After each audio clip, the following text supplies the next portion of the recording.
Yesu almasihu ubangiji ne, ya huce ma a ce da shi Yesu, a kira shi ubangiji kawai, tunda gaba ɗaya Yesu almasihu gaba ɗaya ina ganin shi wanda ya zo daga wurin Allah uba ya aiko shi domin ceton mutane, gaba ɗaya ba za a kira shi wani abu, ubangiji za a kira shi. Ai nawa na ce zan iya ma faɗa, ba ta ma ɓatawa ce.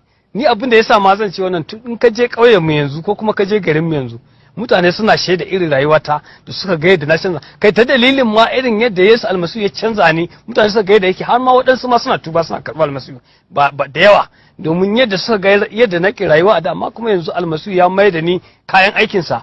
To wannan ni canjin da almasihu yi min ma ba zan iya misalta shi ba, sai dai godiya kawai. In da ban almasihu ba ni kan ban san da zan samu kaina ba. Sam a matsayina na Bahaushe dan asalin jihar Kano, ban taɓa yin da na sani ba da na karɓi su almasihu, sai ma murna da farin ciki, har ma ina fata waɗansu ma da yawa su samu wani alheri da na samu.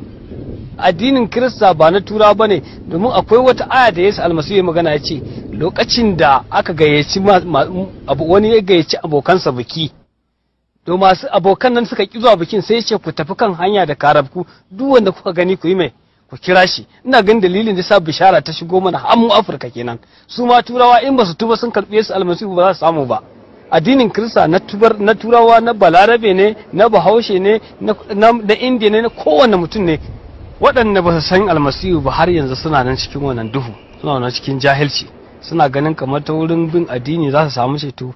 Abin da zan gaya musu shine kawai su rabu da jin kunya, su kawar da tsoro.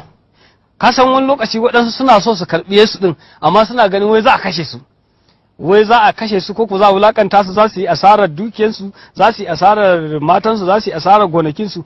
To Yesu almasihu da na karanta a wata aya a cikin Luka, Yesu almasihu ya ce wata riba mutum zai samu a duniya a maimakon ransa? Babu. Ka gani gwamna zai mutu ko ba zai mutu ba, sarki zai mutu, shugaban ƙasa zai mutu, to idan ya mutu duk wannan daɗin zai bar shi. To abin da nake so ga waɗanda ba su karɓi almasihu ba, komai daɗin da suke ji su rabu da wannan daɗin. Akwai daɗin da almasihu ya shirya a sama, sannan kada su ji tsoron cewa za a kashe su. Ni ɗin nan da kake gani na nan, an yi barazanan za a kashe ni ba ɗaya ba ba biyu ba, amma ya gagara, da yake almasihu yana da aikin da yake so masa, kuma da na tsaya da ƙarfi na ce ko ma da za a kashe ni ɗin, tunda ina da almasihu, to alhamdulillah. Ko ba haka ba, domin ko ba a kashe ni ba dai zan bar wannan duniya ɗin, ko komai daɗiya za ka bar wannan duniya. Amma ka ce ai an kashe ni zan bar duniya nan, to in ma ba kashe ka ba, ai ka je ka hau jirgin sama ya faɗi ya kashe ka, ko ba haka ba. Wasu suna hawan moto ta kashe su, ko ba su wasu suna hawan mashin su azan su mutu.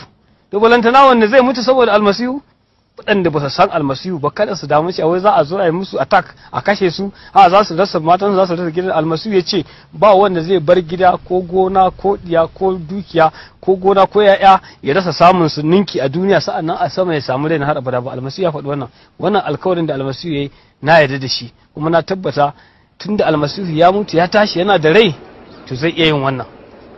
To don haka duk wanda yake so ya shiga aljanna, to dole ne sai ya karɓi almasihu. Wannan tabbatacce ne cewa kowane mutum a duniya inda yana so ya sadu da Allah, to dole sai ya je wurin Yesu almasihu. Domin misali, bari mu ɗauki misali a duniya, ba wani mutumin da zai je wurin gwamna yanzu in bai bi ta wurin protocol ko masu tsaron kofa ko 'yan sanda suke tsaron kofa ba. Haka nan ka je ka ce zaka ta sama gwamna, ba zai yiwu ba, ko a mutum ma na duniya kenan.